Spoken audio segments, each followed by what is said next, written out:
All right, here we are, episode 4 of Get the People Paid, back after a crazy and wild divisional round weekend with some of us making some money this weekend. If you were listening to the podcast last week, my partner in crime, my brother Jimmy, had quite a weekend last weekend. I did not have a bad weekend myself, but on this week's episode, we'll not only go over what our bets were last week, what divisional weekend looked like, answer a couple questions that you might have for some of those selections. Look into obviously this weekend with a huge matchup with the AFC and NFC championship games. We'll break down everything from where Aaron Rodgers might be going next weekend, Bills fans clamoring over whether OT rule should be changed after that game against the Kansas City Chiefs. Of course, the Baseball Hall of Fame and the writers brought up who should be in and who shouldn't be in. Very controversial this past week. And of course, we'll break down our selections for not only myself. Big weekend in the horse racing world with the Pegasus World Cup Turf and the Pegasus World Cup is Saturday at Gulfstream Park. We'll have selections and breakdowns for that. And of course, you see if you're watching us here on our YouTube page below, the AFC and NFC championship lines are right there scrolling at the bottom of the screen. And we'll have those selections coming up towards the end of the show. But all of our odds that you see on there are brought to you by DraftKings. You can use that promo code 518. That will help us out a lot here on Get the People Paid and Gozilla Media to get those wagers in at DraftKings Sportsbook. And of course, for John Stone Supply, one of our wonderful sponsors here for Gozilla Media.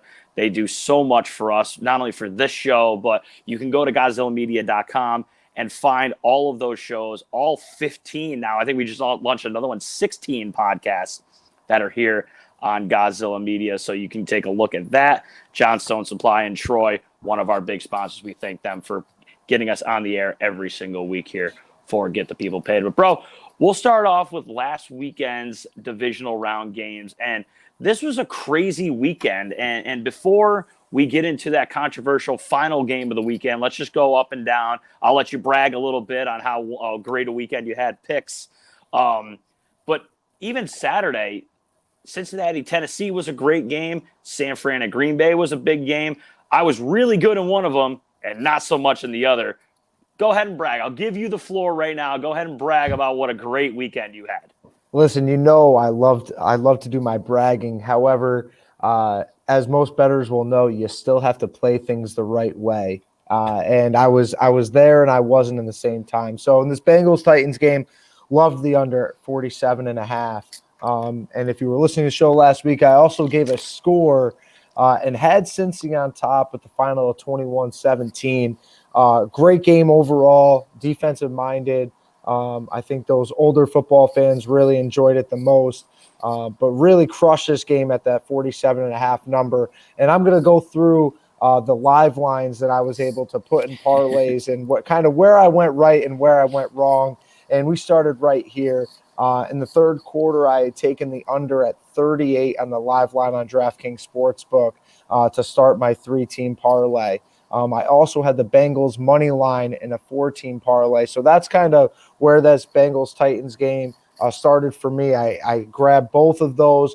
Unfortunately, I do lose my prop bet here. Joe Burrow over 8.5 rush yards. He ended the game with just 5 rushing yards there. Yeah, and I was pretty spot on with a couple of them too. It was great to have that game somewhat pegged. We both had Cincinnati. Loved him there. And I figured if Cincinnati's going to go, it's going to be on the back of Jamar Chase. And he had a big game as well. I took him over 76.5 receiving yards. So that was a 2-0 start for the week for me.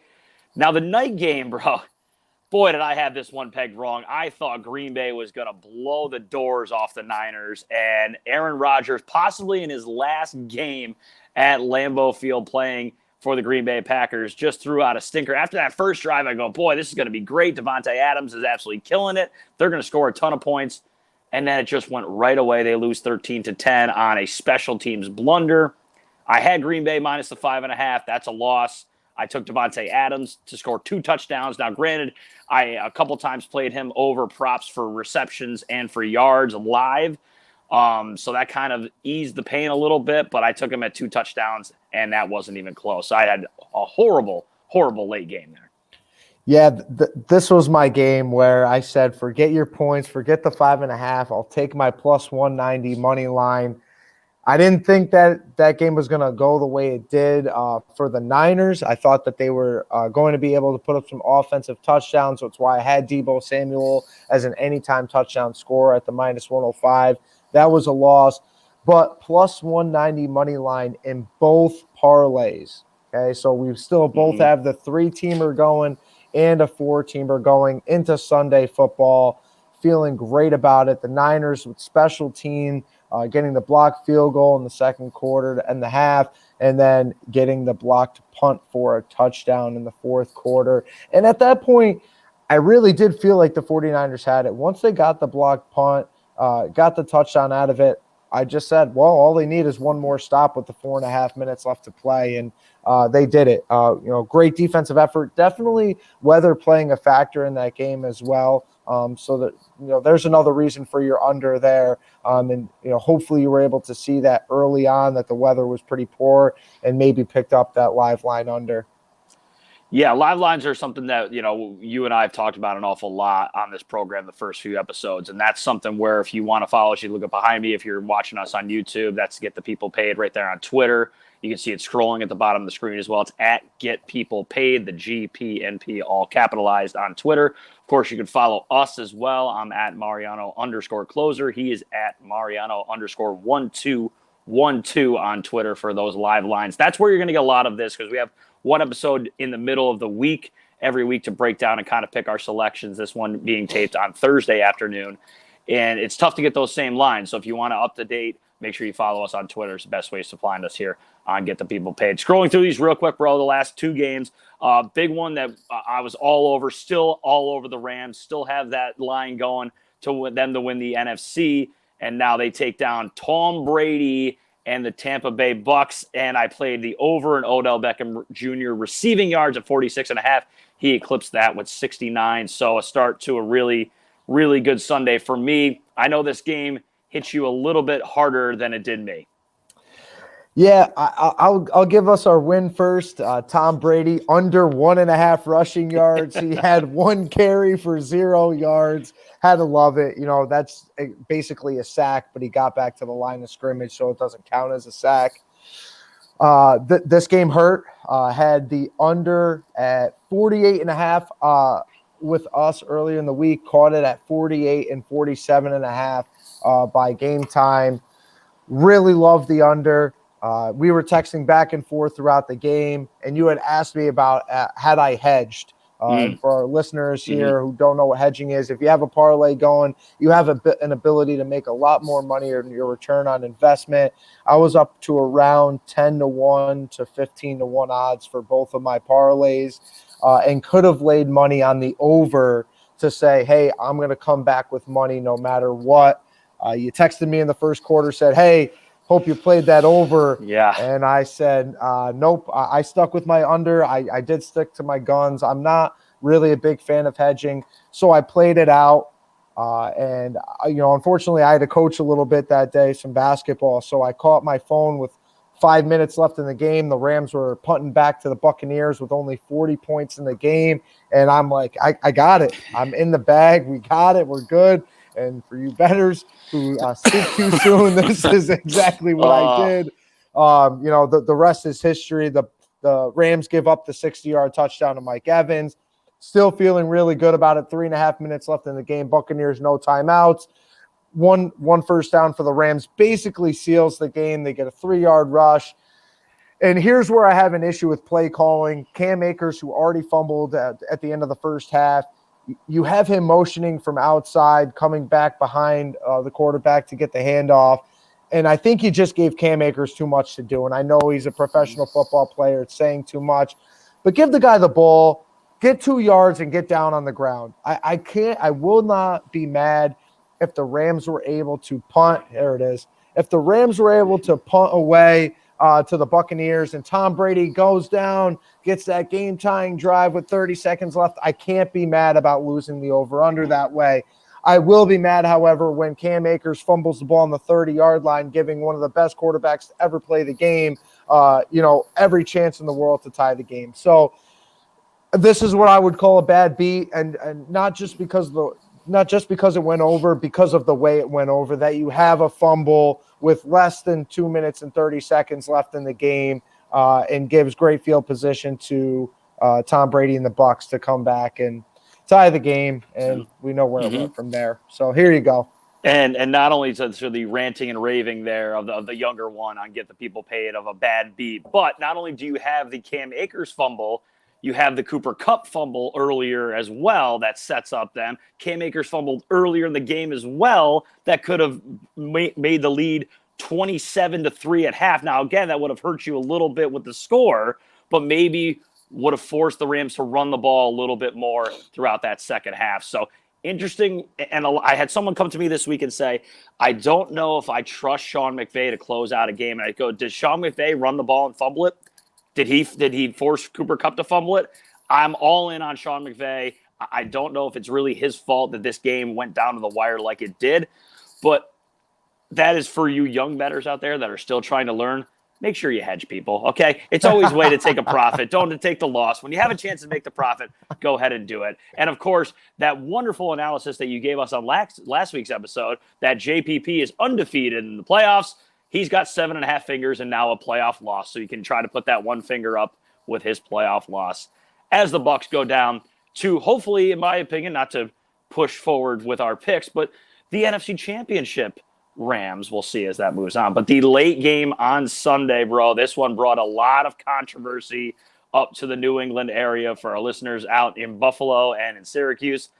I am so sorry. I gave away the Chiefs on the podcast. And don't ever do this if you're listening to us, especially me. I will call myself out on this. I called out the Chiefs and the over in the team total, so I hit both. And I did not play the Chiefs. I played the over in the team total, and I have a bunch of different parlays and stuff with the Bills. I got caught up in Bills Mafia, but I'll ask you to not only to recap your picks on that game, bro, but the question going out to everybody this week, not only one, was that the best game that you've ever seen? One, but after the game goes into overtime, should the NFL look at considering changing the overtime rules so the Bills had an opportunity to see the ball on offense?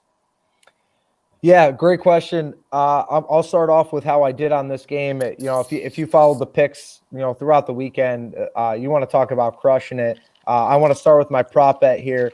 Devin Singletary, first touchdown scorer, plus 850, comes down the field, gets the first one.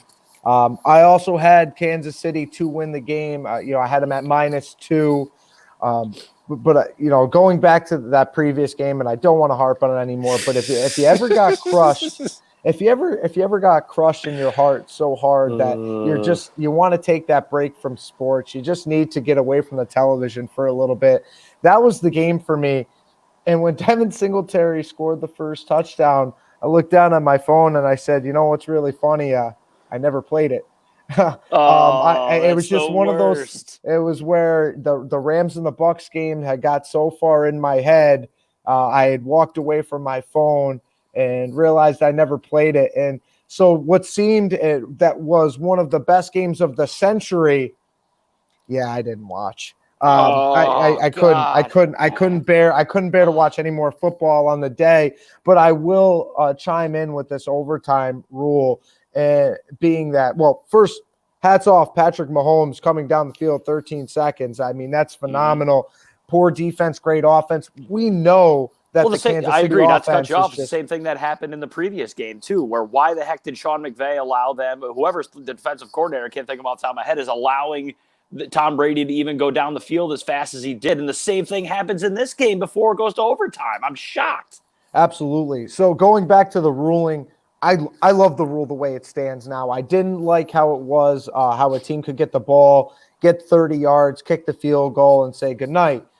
Football, at the end of the day, there's two sides. Actually, there's three sides, as we learned in the 49er Packers game with special teams. But you have to be able to play defense, and you're not asking for too much and holding a team to a field goal if Patrick Mahomes and the Chiefs offense is just that good, then it is what it is. All right. Next year, Buffalo, you have your chance again. I think that Josh Allen had a great point in saying, well, if we had the ball first, then we would be celebrating now. Well, you should have called tails. I don't know what to tell you. Yeah. Right? I understand that you're leaving it up to luck and fate at that point, but your defense has to be good enough to hold the other team to a field goal. See, I agree with you there. I feel like that the defense wasn't really prominent at all, obviously, in this game, the final score, obviously. But that's the last 2 minutes in the game, too. I mean, this is another game that if you have the under, you're sick seeing this final score in that last 2 minutes of the game. You're sick watching that up and down. Now, for those that you're over bettors, you love that, all right? Up and down, that's what you expected the entire game. But continue. Oh, it just comes down to, being obviously lucky and knowing that on 4th and 13, when the Bills are down, they go for it. And not only do they get it, but they get a touchdown. So it changes the whole landscape of what that final few minutes is going to be like. And then they go down and score again. And Gabriel Davis, none of us on this program, no one, anyone that I follow, really had him pegging to have a huge day. But 4 touchdowns for that young man and, 200-plus yards receiving. So that's incredible to see him. My question here at the end of the game is, I don't really question the overtime ruling as much as I question what the Bills were doing with 13 seconds left, and you have a lead, and you allow an offense that has all these weapons to run down the field for 35 yards, enough to get the game into overtime. Because why not rush 2 guys? There's multiple things that you can break down here. Why didn't you kick the ball into play or squib it down the middle of the field to actually force them to field it and knock some time off the clock? 1. 2, why are you only rushing 4 guys? Rush 2, have Patrick Mahomes run around for 8-9 seconds to try to throw the ball down the field. I know they have 3 timeouts, but if he has to throw to 5 receivers with 9 guys covering in coverage, good luck with that. That is a terrible way to lose a game, and it's on the defensive coordinator. It's on Sean McDermott. There's no chance in the world this game should have even went to overtime. So I agree with you. I don't think we should change the rule because of bad play calling by the defensive coordinator and the head coach of the Bills. And I'm sorry, Bills fans. I know you felt a lot of pain already this week, but that is just terrible coaching at the end of that game when your quarterback brings you back into this game and ties it and gives you an opportunity and takes the lead with 13 seconds left. That's just terrible, terrible coaching right there. And honestly, you deserve to lose once you get in overtime if that's the case. And I get it. Bills fans are mad because they wanted an opportunity to touch the ball. And this game could have went 140 to 130 if they kept doing that. But here's the thing. The rule's good the way it is. Just play defense. That's what it comes to at the end of the day. So that is us ranting and raving here a little bit about the divisional weekend. Hopefully you guys were able to cash in some bets, make some money. But there's been a few things that have been happening this week, and there's ways to wager on it. That's why you're listening to Get the People Paid, because there's ways to make money off of everything. And the question is this week, now that the Packers are done, where is Aaron Rodgers going? Where's he bringing Devontae Adams? So we have odds. We're here on Get the People Paid. We have odds and where we think he's going to go. And obviously the favorite, bro, is him going back to the Green Bay Packers, right where he's been. They win the division every single year. You can get them right now at -110 if you wanted to go online and try and grab that at -110. Here are some other ones to consider if you don't want that at low odds. You can grab the Denver Broncos, who just today, as we are taping this podcast, hired the offensive coordinator for the Green Bay Packers as their next head coach. Aaron Rodgers, are you interested for your offensive coordinator? You get them right now at +150.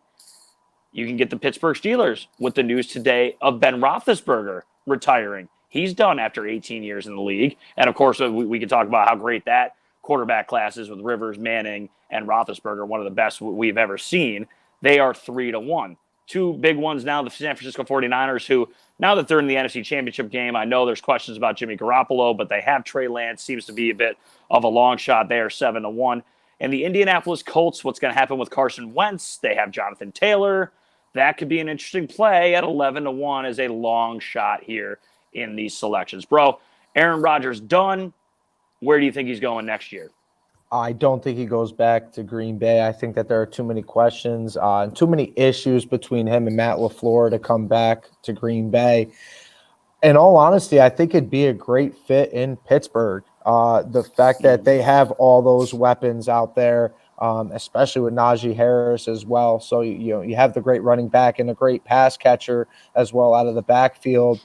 I think that is the best fit. I know that you're liking the Broncos there a little bit with a offensive coordinator heading over to Denver, but I love value, and I would rather a 3-1 odds on him going to a place with weapons, with a decent coaching staff, and weapons in the backfield as well. That I'd rather take the 3-1 than the plus 150 for an up in the air bet.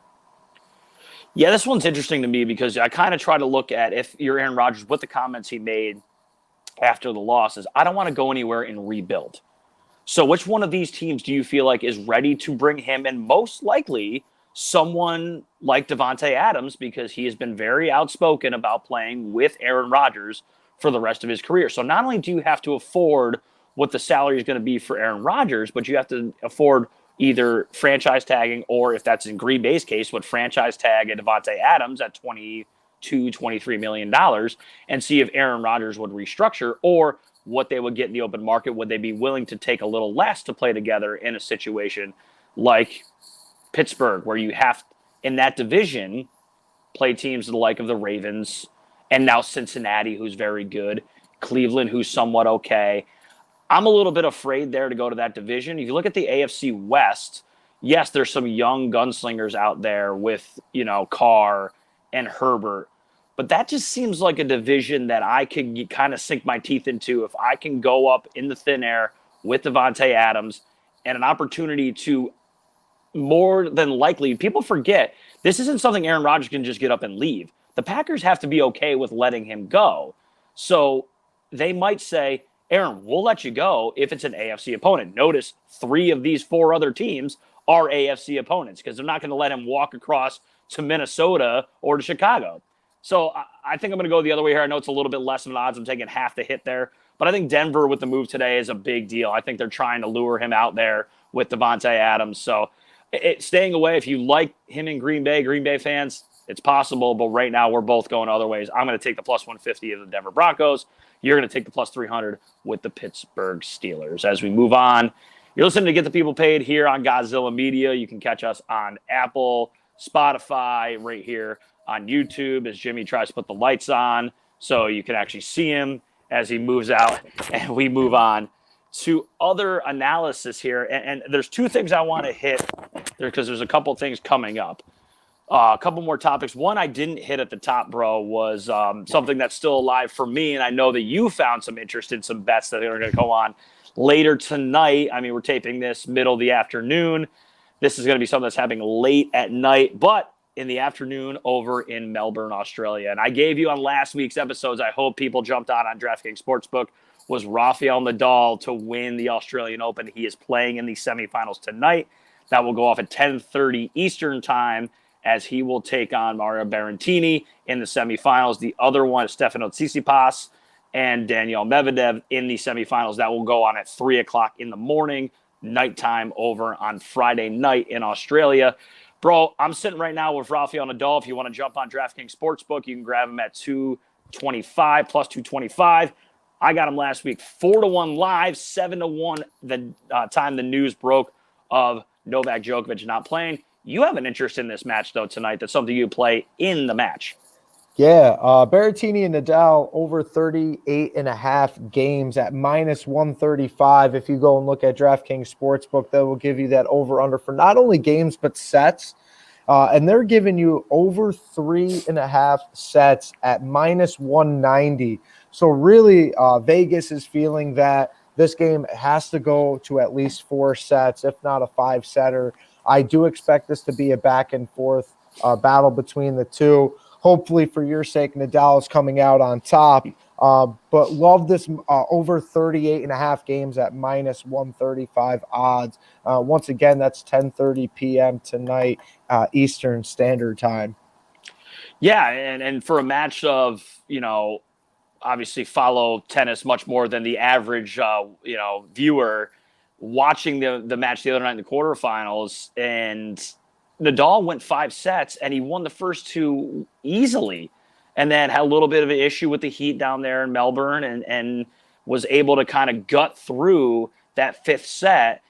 He gets 2 days off. Can he bounce back in a way that is allowing him to not only get through Berrettini, but then waiting for one of the two, either Tsitsipas or Medvedev, is going to be pretty tough. But if you can grab those odds right now, I would grab them. And, of course, if you like the over in that play right there, 38.5 games, you should definitely look at that in 3.5 sets for tonight's matchup with Rafael Nadal and Mario Berrettini. But, bro, I know that we've talked about a lot. Before we get on to the conference championship picks, a couple things happened this week. I'll break down the Pegasus World Cup here in just a couple moments. But this week, the Baseball Writers of America came out, and on the ballot for the final time were the likes of Barry Bonds.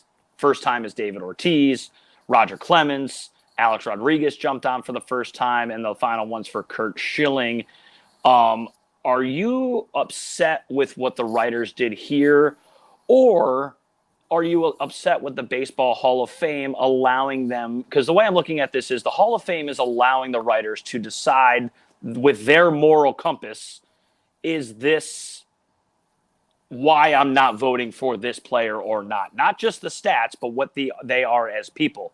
Do you think that is blamed on the writers themselves for casting these votes or keeping these guys in or out, or on the Hall of Fame for giving them that type of power?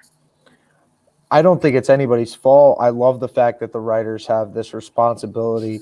I am a little shocked that the moral compass hasn't changed even a little bit in all the years that they've been, putting people into the Hall of Fame. I did expect to see Barry Bonds inducted in, but I'm not upset that he wasn't. As long as things are staying the same way, things don't change down the future, because you have to look down the line. If somebody gets caught in the near future and then the moral compass change and somebody is inducted, are you going to go back and allow these other players to go back onto the ballot? And I don't think that they'll allow that. So as long as things are staying the same, that moral compass hasn't changed, I'm okay with not allowing them in. David Ortiz, that was the big name that people, even as a huge Yankee fan, I do like that Big Papi was inducted in. And the reason for that is one of his teammates was interviewed on him being inducted, and the question came out about him being tested for PEDs. And he said after that had happened, he was tested more than any other player that he had ever seen before, to the likes of 2 to sometimes 3 times a week, when some players were tested 3 times throughout the course of the entire season, and he had never been given another positive test. Is that different from some of the other some of our other players? Maybe not. But I am okay with the decision that was made by both the Baseball Hall of Fame and our sports writers and their decisions that they made as to who was inducted. Well, all right. So I guess we'll agree to disagree here, because I was on that when this first came out and broke years ago with the Balco scandal, then the Mitchell report, and I'm thinking if anyone's cheating, there's no way they should ever be in the Baseball Hall of Fame. Here's where I have a problem with that.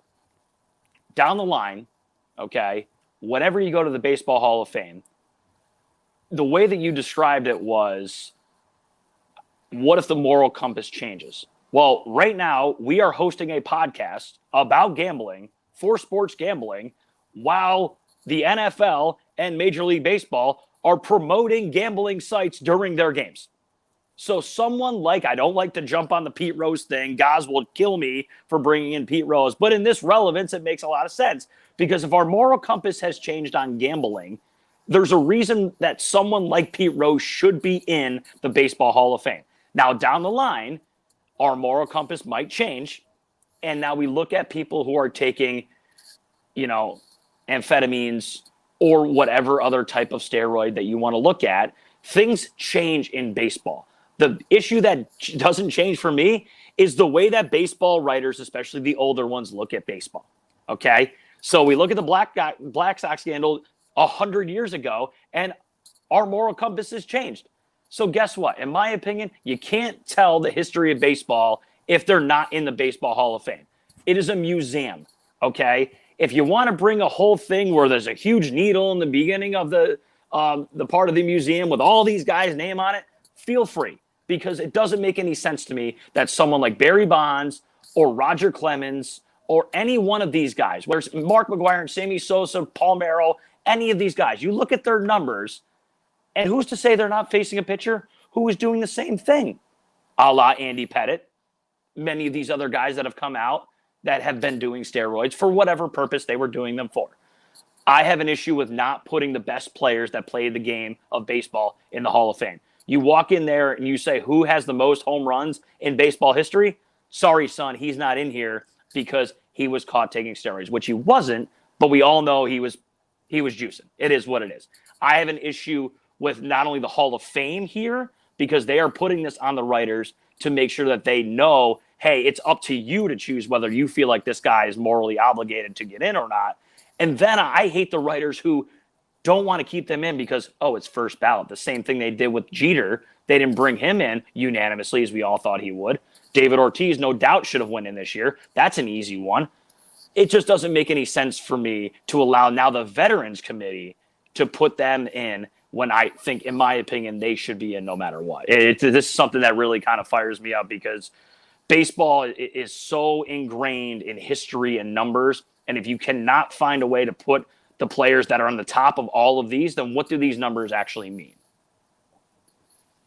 So it's just something that's really kind of hit home to me. And I get where other people are coming from. That's just something that, I never thought I'd bring up Pete Rose ever on this podcast, but here I am the week of the Hall of Fame induction. And there we are bringing up someone like Pete Rose. So yeah, I just think that the when I talked about that moral compass, I think it changes a little bit when you're talking about the professional athlete that is already in the game, being able to bet on games. And I understand he was never betting against it, betting against himself or anything like that. But our compass as viewers is a lot different from the compass of the players that are actually in the game and where they're going with it. So that's why what I'm saying there is just as a viewer from the outside, I want to believe that all of that is all in good.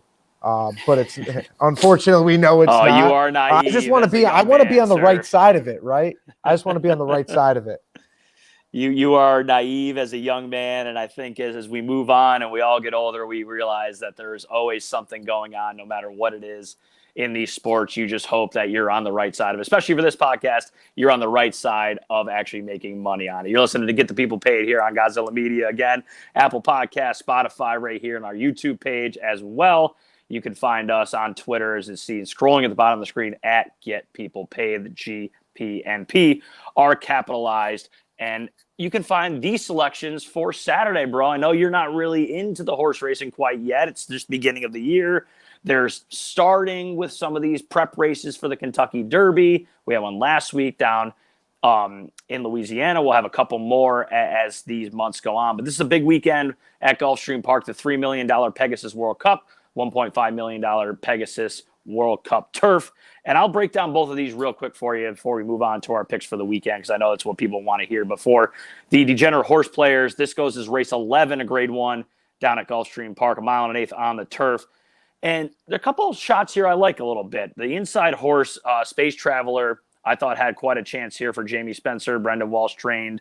Had a nice trip last time out. I think we'll sit a tremendous trip here on the rail, and you're getting great value at 12-1. These are horses I would use in just doubles if you want to play both the turf and the Pegasus World Cup, because I think the World Cup's going to be a little bit chalky, but we'll see here as we look through this turf race. Other ones I would use, Dan Blackard's trains Hit the Road, the number 5. He's 8-1. Tyler Gaffleone, who knows this track inside and out, has been riding incredibly well down at Gulfstream Park. I would use him as well. Colonel Liam is kind of a play against for me. He's a 3-1 favorite. And Todd Pletcher, Irad Ortiz, I understand people are going to look that way. I'm going to look to the other Todd Pletcher runner. I know it's tough on the outside post here, but never surprised, 7-2. A 3-year-old for Constitution, Rapoli Stables. I think this horse has a heck of a chance. And the 8, Sacred Life, Chad Brown, and Jose Ortiz for Michael Dubb. Can't leave them off the ticket. So 5 I like in this first race. Use the 1, Space Traveler, the 5, Hit the Road, the 8, Secret Life. A little bit of a shot I'll throw you here for the 5th. That number 7, Doswell, That's Barkley Tag, trainer of Tiz the Law and Junior Alvarado. And then we'll use Never Surprise 7-2 on the outside and the 12 horse at 7-2.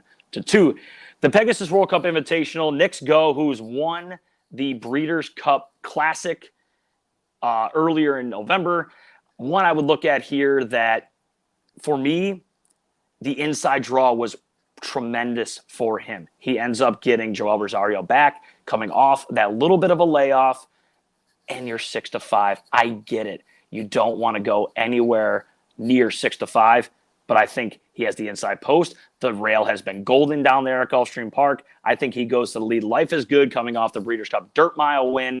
Most likely with Irad Ortiz, Todd Pletcher train will go and sit right next to him. This is not the analysis you want to hear because you want to see, give me some long shots, give me something that I can use. I don't think there is one in here. These are the two best horses in the race. The question for me, can Life is Good run the mile in an eighth that he's never done before? He won the mile in the 16th at Santa Anita in his third start, won there.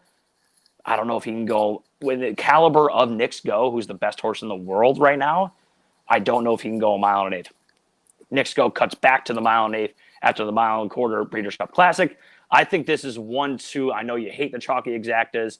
Try to play all in that last spot, or maybe see if you can get an all in the second spot for triples. But I think Knicks Go wins the Pegasus World Cup. I think Life is Good runs second, or you can try and find a bomb to run second behind Knicks Go. I think they run easy fractions up top. They pick them up, put them down right at the quarter pole, and it's them two to the wire. I think Knicks Go ends up holding on and taking the Pegasus World Cup. Bro, a little bit of selections there. I know people don't like long shots. Once we get closer to the Triple Crown races, the prep races, we'll break those down a little bit more, and we'll give you some full selections on those races. We both go back and forth. But what people want to hear, bro, are these picks. I know we have some updated ones from last week.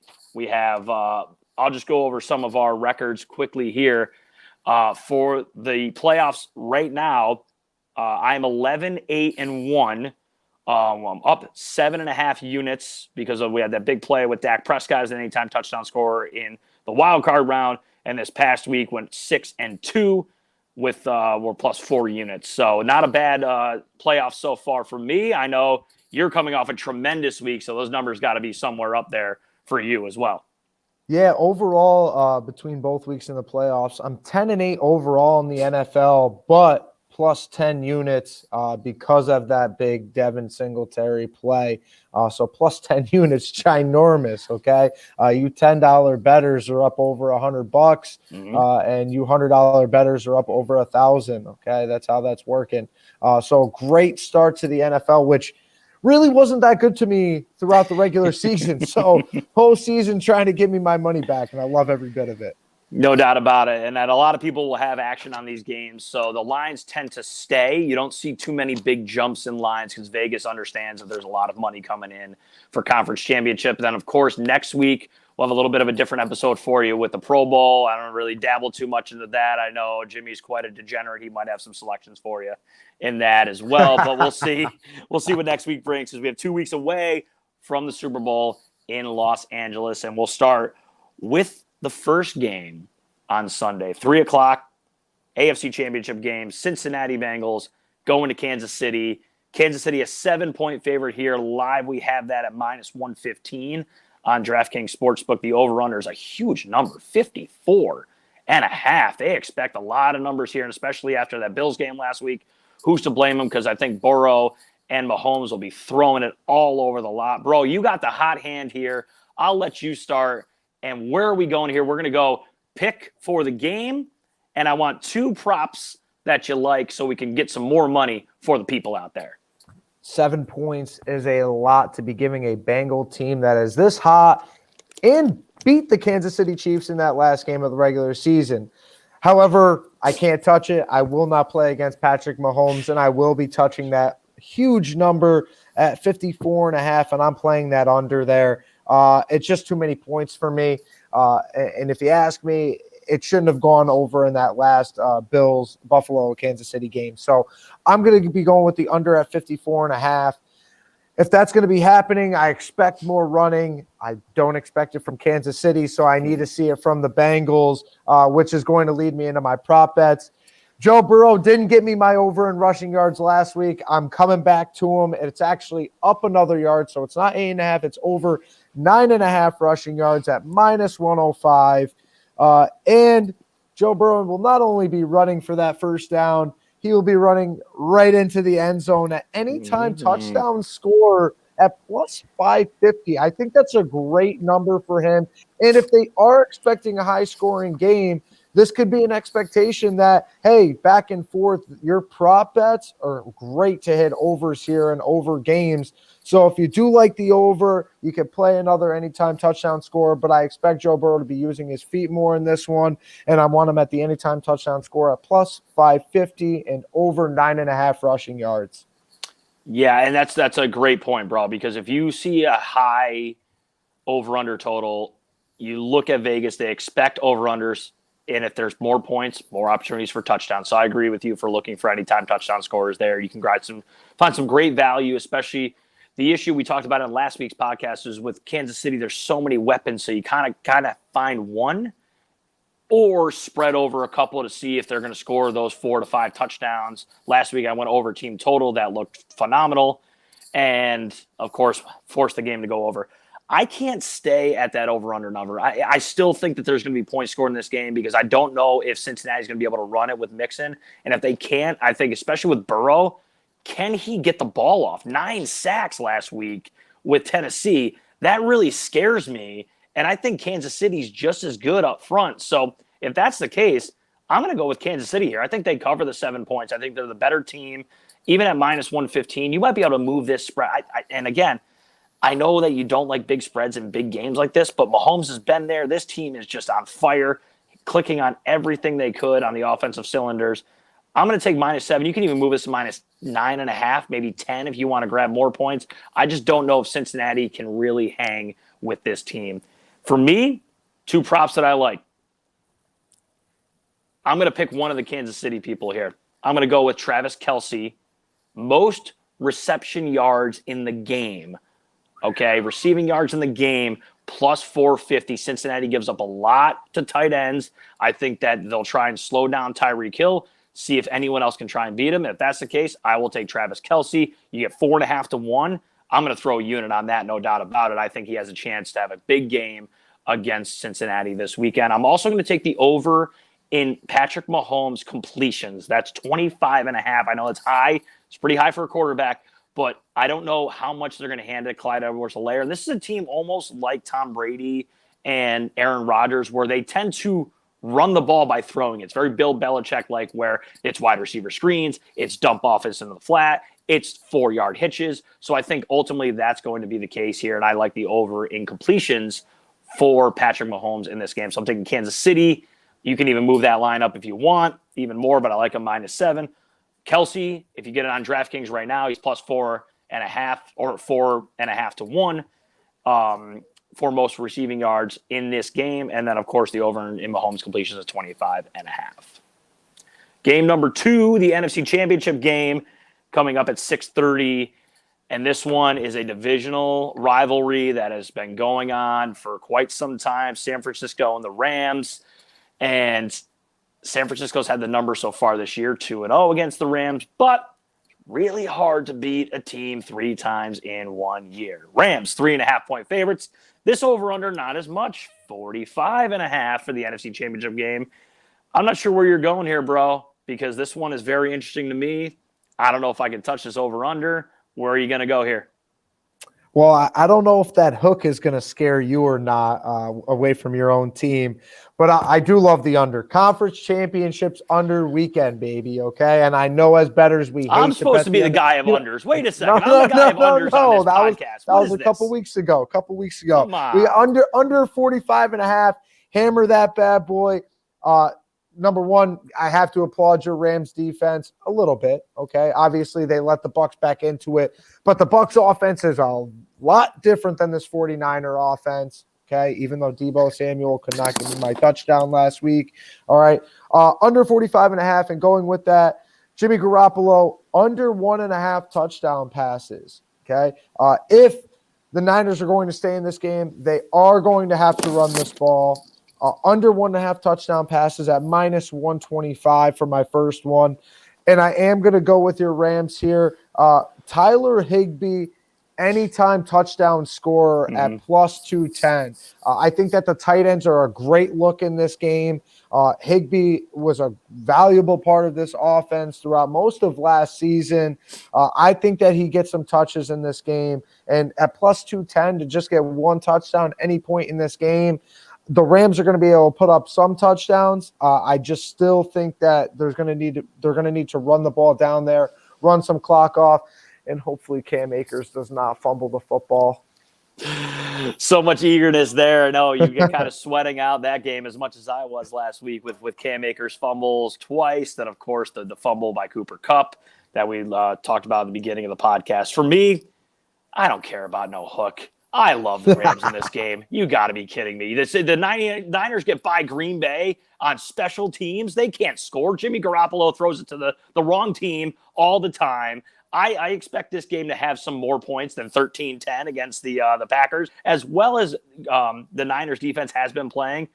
Who are you going to stop on this offense? Cooper Kupp, Odell Beckham Jr., Tyler Higbee? I know one person that's not going to get the ball, and that is Cam Akers. That will get to my prop bets in just a minute. But I'm not afraid of the hook here. Give me the Rams -3.5. I think they cover. I might even move this one to 6 or 7 because I think they dominate this game. And I think I love Kansas City. What would be more exciting than Kansas City and the Rams going into the Super Bowl?